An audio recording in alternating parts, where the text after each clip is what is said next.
और सब बताओ खेत तो मैं पट गया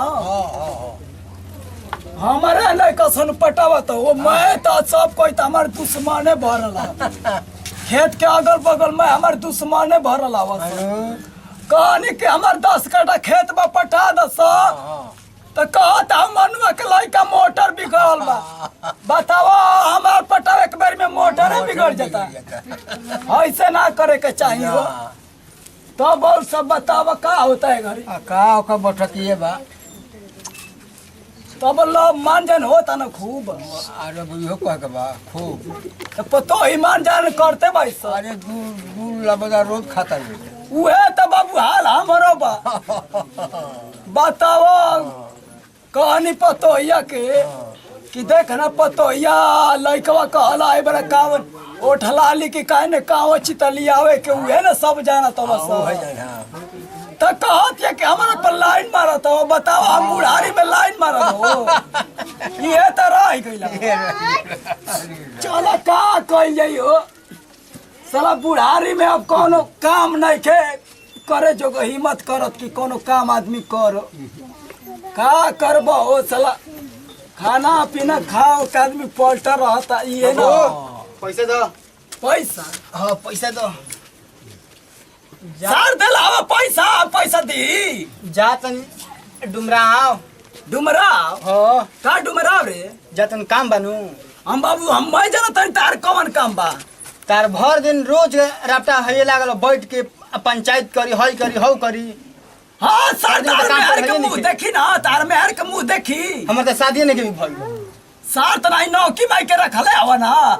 हेलो मालो का कौन अपराधी माई ले बतियावेला ए बाबू के बात कर शादी करा दो ना सदिये करा था हां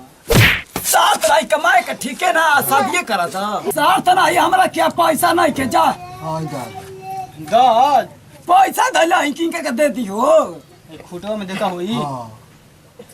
धैले भाई सर खुटा में बोलबा ढेर है देख ला छोटिया हां जा तू तो खाली मारबे करला हमरा के हाँ। दो जा तनी काम बा हां जी दे दियो दे दो बाबू ने दो तारा ला तो दिन मंगनी था 5 रुपया निकलबे ना कल की तनी खैनी मांगत रही त तन दे दी दे पहुंचाओ दे पाऊ तू बाबू तू हमार पुराने के दुश्मन हो तू तो चाहत हो जल्दी तो जल्दी बिगाड़ जल्दी दी पैसा बात है मैं नहीं खे रे बाबू घर ही छोड़ देना है तू गोहिया रखेल जो 10 रुपया मुर्तरिया रखले हैं जो ले हम 10 रुपया हम ना ले हां 1000 रुपया ले दो बस साथ रही हमारे 100 रुपया तो पेंशन नहीं का मेरा साथ है तार के 1000 रुपया दे दी कपड़ा किने के बा बुढ़िया का ने कहा पेंशन के पैसा गाड़ के धा देले बियाह साला सपनों में ना आवेले कि तनी बता दी जल्दी दो ना बाबू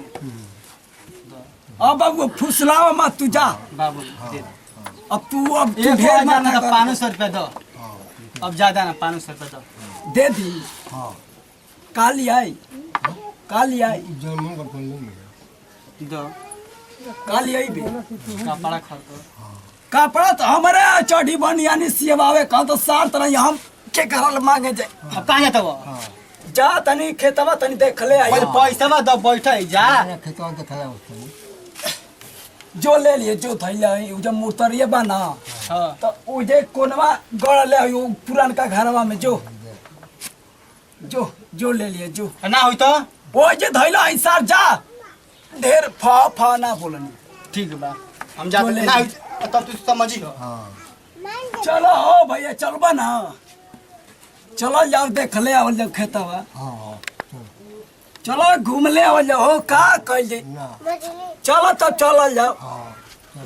चलो उठावे के परी का उठावे को तो परबे कर भरा हाँ तो का करबा हो अब तो मैं साला एनर्जी हमनी के खत्म हो गला उठा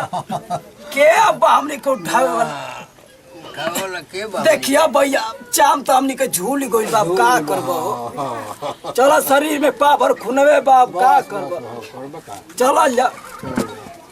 चलो लठिया उ हमार साला का ने कहा बाबा सो ने चलो चलो चलो जा